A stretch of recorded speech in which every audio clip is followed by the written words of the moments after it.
Hey guys, this is doctor Saurabh Jain और आज इस वीडियो में हम बात करेंगे कि जब भी हमको कोई स्ट्रैटेजी बनानी होती है अपनी पढ़ाई के लिए तो वो हम कैसे बना सकते हैं। चाहे बात किसी भी सब्जेक्ट की हो, बायो की हो, केमिस्ट्री की हो, फिज़िक्स की हो या ओवरऑल इंटीग्रेटेड हमारा पूरा टाइम टेबल हम कैसे सेट कर सकते हैं और कैसे हम उसको प्रॉपरली बीच बीच में एवेलुएट कर सकते हैं ताकि हम हमारा जो भी हमने टारगेट बनाया, जो भी हमने गोल बनाया उसको हम अचीव कर लें। देखिए, ये चीज़ अभी इसलिए इतनी ज़्यादा ज़रूरी हो जाती है क्योंकि अभी एग्ज़ाम पोस्टपोन्ड होगा, नहीं होगा, होगा तो कब होगा, ये बहुत ज़्यादा प्रॉब्लम हो रही है। तो आपको क्या करना पड़ता है, आपको अपनी स्ट्रैटेजी बार बार चेंज करनी पड़ रही है। तो मैं आपको चाह रहा हूँ कि एक ऐसा तरीका बता दूँ जिससे आप अपनी स्ट्रैटेजी ना सिर्फ खुद बना सको, उसको अपनी ज़रूरत के हिसाब से मॉडिफाई भी कर सको। अगर कोई ऐसा बच्चा इस वीडियो को देख रहा है जो कि अगले साल एग्ज़ाम देने वाला है तो ये उसके काम का भी है। जो बच्चे इस साल एग्ज़ाम देने वाले हैं ये तरीका उनके काम का भी है। और आप पढ़ाई के अलावा लाइफ में कोई सा भी गोल अचीव करना चाह रहे हो वहाँ पर भी आप इस स्ट्रैटेजी को यूज़ कर सकते हैं। तो चलो शुरू करते हैं। देखो, स्ट्रैटेजी क्या बनानी है उसके लिए हम क्या करेंगे, हम एक वर्ड यूज़ करेंगे स्मार्टर, SMARTER। ये स्ट्रैटेजी कैसे बनाई जाती है इसको याद करने का हमारा एक्रोनिम है। इसके थ्रू हम इसको याद कर सकते हैं। अब देखो, सबसे पहले एस क्या रिप्रेजेंट करता है। पहला एस रिप्रेजेंट करता है कि आपका जो गोल है वो स्पेसिफिक होना चाहिए। से फॉर एग्जांपल मान लीजिए अगले 25 दिन की स्ट्रैटेजी के हिसाब से हम चलते हैं और हमने डिसाइड किया कि मुझे पूरी बायो कंप्लीट करनी है अगले 20 दिन के अंदर। ठीक है, तो ये मेरा एक स्पेसिफिक गोल हो गया कि मुझे 20 दिन के अंदर एक बार बायो जो है कंप्लीट रिवाइज करनी है। This is my specific goal. ठीक है, अगर आप इसको और स्पेसिफिक कर सकते हो कि मुझे ये बायो जो है कहाँ से करनी है, मतलब अगर मुझे बायो 20 दिन के अंदर कंप्लीट करनी है तो किस जगह से कंप्लीट करनी है, NCERT की बुक यूज़ करनी है मुझे, या मुझे अपने नोट्स यूज़ करने हैं, या मुझे कोचिंग के नोट्स यूज़ करने हैं, या मुझे किसी के वीडियोस देखने हैं, कैसे कहाँ से कंप्लीट करना है। अगर आप जितना स्पेसिफिक हो पाओ, जितना ज़्यादा आप स्पेसिफिक होते जाओगे और इन चीज़ों को नोट करके रखो अपने पास, एक जगह एक कॉपी में आप नोट करो ताकि आप उस चीज़ को रिवाइज़ कर सको। तो जितना आप स्पेसिफिक होगे उतना ही आपकी स्ट्रैटेजी अच्छी बनेगी। फिर देखो, अगला पॉइंट आता है इसमें, पहला हो गया स्पेसिफिक और दूसरा पॉइंट आता है हमारा SMART, स्मार्टर हमने देखा था। तो पहला हमारा अल्फ़ाबेट हो गया S, अगला है M फॉर मेजरेबल। देखिए, जो भी आपने मान लीजिए गोल सेट किया, मान लीजिए आपने डिसाइड किया कि 20 दिन के अंदर मुझे बायो पूरी रिवाइज़ करनी है और आपने कोई अपना मटेरियल डिसाइड कर लिया कि जहाँ से आपको रिवाइज़ करनी है। तो आपको ये देखना है कि रिवाइज़ आपका हो रहा है कि नहीं। तो उसके आपको उसको मेज़र कैसे करोगे। से फॉर एग्जांपल मान लीजिए आपकी बायो में है 40 चैप्टर और आपने डिसाइड किया कि 20 डेज़ के अंदर मुझे 40 चैप्टर्स कंप्लीट करने हैं। मीन्स आपका एक दिन के अंदर 2 चैप्टर होने चाहिए। ठीक है, तो पहला तो आपका टारगेट क्या हो गया कि एक दिन में आपको 2 चैप्टर्स कंप्लीट करने हैं। और चूँकि आपने ये भी डिसाइड कर लिया कि आपको करना कहाँ से है, मान लीजिए फॉर एग्जांपल आपने डिसाइड कर लिया कि आपको NCERT से ही रिवाइज़ करना है। तो एक दिन में 2 चैप्टर करने के लिए मान लीजिए आपने अपना डिसाइड कर लिया कि मुझे करीब 3 घंटे का टाइम लगेगा 2 चैप्टर्स को रिवाइज़ करने में। तो अब आपके पास एक फ़िक्स टारगेट हो गया रोज़ का कि मुझे एक दिन में 3 घंटे बायो करनी है और उसके अंदर मुझे 2 चैप्टर कंप्लीट करने हैं। मतलब अब आप रोज़ नाप सकते हो कि आपने बायो जो आपका टारगेट था वो कंप्लीट किया कि नहीं। ठीक है, दूसरी बात, अगर मान लीजिए आपने डिसाइड किया कि आपको बायो कंप्लीट करनी है और एक दिन में आपको 2 चैप्टर कंप्लीट करने हैं, तो आपको ये कैसे पता चलेगा कि जो जितना आप जिस लेवल का कंप्लीट करना चाह रहे थे वो उस लेवल का कंप्लीट हुआ भी है कि नहीं। मतलब अगर आपने 3 घंटे पढ़ाई की और आपने 2 चैप्टर्स कंप्लीट किए तो आपको ये कैसे समझ में आएगा कि ये 2 चैप्टर्स आपके सेटिस्फेक्शन के लेवल के कंप्लीट हुए हैं कि नहीं।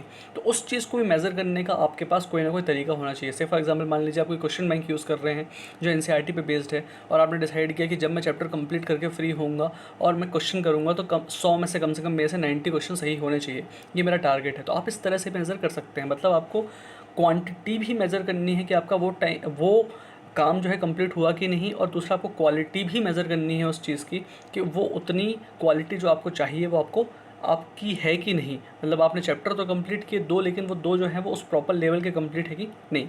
ठीक है, फिर उसके बाद स्ट्रैटेजी में आपको देखना है एक्शनेबल आइटम्स आपके कौन कौन से हैं। A फॉर एक्शनेबल आइटम्स, मतलब आपको कौन सी बुक से करना है, कहाँ से करना है। अगर आपको कोई क्वेश्चन बैंक यूज़ करना है तो कितने क्वेश्चन आपको एक दिन में लगाने हैं और आपको कितने दिन में क्या कैसा कंप्लीट करना है। मतलब जो जो एक्शंस आपको लेने हैं वो आपको प्रॉपर्ली अपने पास नोट करने हैं, ये आपकी स्ट्रैटेजी का पार्ट होना चाहिए। फिर देखिए, आपको इसके बाद आपका अगला आता है रेलिवेंट। रेलिवेंट आपका गोल जो है, आपकी जो गोल होगा वो आपका रेलिवेंट होना चाहिए। रेलिवेंट का मतलब आपको ओवरऑल स्ट्रैटेजी देख के चलनी है। से फॉर एग्जांपल मान लो कोई बच्चा बायो के लिए एक टारगेट अपना सेट करता है और वो डिसाइड करता है कि वो रोज़ दिन भर में 5 घंटे बायो करेगा। अब अगर मान लो उसके पास टोटल टाइम ही दिन भर में पढ़ाई करने के लिए 8 घंटे है और वो केवल 5 घंटे पूरी सिर्फ बायो को दे रहा है और उसकी केमिस्ट्री और फिजिक्स को वो टाइम नहीं दे रहा, तो ये चीज़ रेलिवेंट नहीं लगती, क्योंकि हमको ओवरऑल पूरी स्ट्रेटेजी को देख करके चलना है। तो जो भी आप गोल डिसाइड करो वो आपका रेलिवेंट होना चाहिए, ठीक है। रेलिवेंसी का आप एग्जाम्पल समझिए कि जो भी आप गोल बना रहे हो वो आपके ओवरऑल पर्पज़ को फुलफ़िल करना चाहिए। अगर मान लो कोई इंसान है, वो नीट की तैयारी कर रहा है और वो अभी अपना गोल बना लेता है कि उसको रोज़ 2 घंटे जिम करना है और अपनी बॉडी बनानी है। भाई गोल उसका बहुत अच्छा है, लेकिन अभी आज के उसके टारगेट के हिसाब से गोल रेलिवेंट नहीं है। तो इसलिए आपका जो गोल होना चाहिए वो रेलिवेंट होना चाहिए, आपको ओवरऑल उस चीज़ को बैलेंस करके लेकर के अपना चलना है, ठीक है। फिर देखिए अगला पॉइंट होता है हमारा टाइम बाउंड। मतलब हमको एक फ़िक्स टाइम हर चीज़ का दे के रखना है। हमने डिसाइड किया 20 डेज़ के अंदर हमको बायो कंप्लीट करनी है, तो यहाँ पे हमने 20 डेज़ जो है टाइम फिक्स कर दिया। फिर हमने डिसाइड किया कि रोज़ हमें 3 घंटे बायो पढ़नी है। फिर हमने ये डिसाइड किया कि 3 घंटे के अंदर हमको 2 चैप्टर्स कंप्लीट करने हैं। ओके, तो इस तरह से हमने क्या किया, हर चीज़ को टाइम बाउंड कर दिया कि ताकि अगर उससे ज़्यादा हमको टाइम लग रहा तो भी हमको पता है कि हमारे शेड्यूल के अंदर ये नहीं था, हम ये टाइम अगर हम ज़्यादा टाइम लग रहा है तो हमको ये पता है कि ये टाइम हमको कैसे मैनेज करना है। 20 डेज़ के अंदर अगर वो चीज़ हो पा रही है तो आपको समझ में आ रहा है। अगर आपको ज़्यादा टाइम लग रहा है कि शायद इससे ज़्यादा टाइम मुझे लग जाएगा, तो एटलीस्ट आपके पास स्ट्रैटेजी में अगर पहले से टाइम नोटेड डाउन होगा जो आपने सोच रखा है, तो जब आप उस चीज़ को चेंज करोगे, ऊपर नीचे करोगे, तो आपको कम से कम पता होगा कि आप क्या चीज़ कहाँ कितनी कैसी चेंज कर रहे हो, ठीक है। इसके बाद अगला हमारा जो अल्फ़ाबेट है वो है ई मतलब इवैल्यूएट।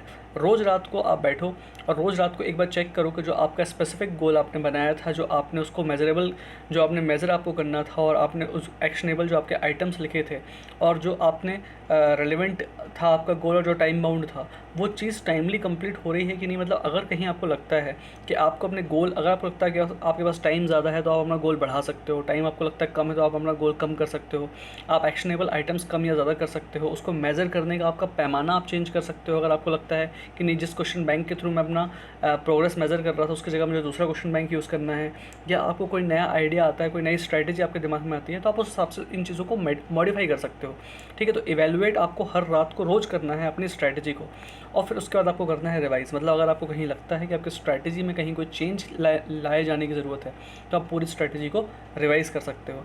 तो ये आपको मैंने एक बता दिया बेसिक फ्रेमवर्क कि जब भी आप अपनी पढ़ाई करते हो या आप अपनी लाइफ में कोई भी काम करते हो, तो कैसे आप एक प्रॉपर एक्शनेबल आपका प्लान बना सकते हो, जिसको आप एक कॉपी में लिख सकते हो और रोज़ रात को रिवाइज़ कर सकते हो, ताकि अगर कोई नया आइडिया आपके दिमाग में आया है या आपको लगता है कुछ चेंज किया जाना है, तो आप वहाँ पर, चूँकि आपके पास रिटन डाउन फॉर्म में एक बेसिक ब्लूप्रिंट बना हुआ होगा जिसको आप चेंज कर सकते हो अपने हिसाब से। और जब आप दिन भर में पढ़ाई कर रहे हो तो आपको पता होगा कि आप कब क्या कर रहे हो और आपको किस तरह से उन चीज़ों को चेंज करना है या मॉडिफाइड करना है। तो कम से कम आपको दिन भर गिल्ट फील नहीं होगा, क्योंकि आपको पता होगा कि आप कब क्या कर रहे हो। तो आपको ये महसूस नहीं होगा कि जब आप कुछ एक काम कर रहे हो तब आपके दिमाग में ये चीज़ नहीं आएगी, जब आप बायो कर रहे हो तो ये दिमाग में चीज़ नहीं आएगी फिजिक्स करना है, और जब फिजिक्स कर रहे होगे तब ये नहीं लगेगा कि बायो छूट गई, ठीक है, क्योंकि आपके पास एक फिक्स्ड टाइम टेबल, एक प्लान होगा।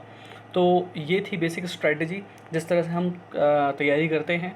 और अगर आपको इसमें कहीं और डाउट लगता है तो आप मुझसे पूछ सकते हो, और अगर आपको ये वीडियो अच्छा लगा तो आप मेरे को बताना, तो मैं आपको ना इसके एग्जांपल्स फिजिक्स और केमिस्ट्री के लिए भी दे दूंगा। मुझे कमेंट कर देना, मैं आपको फिजिक्स और केमिस्ट्री का भी एग्जांपल लेकर के बता दूंगा कि स्ट्रैटेजी कैसे बनाते हैं। तो ये था हमारा पूरा इस चीज़ का सार कि स्ट्रैटेजी बनाई कैसे जाती है। Thank you.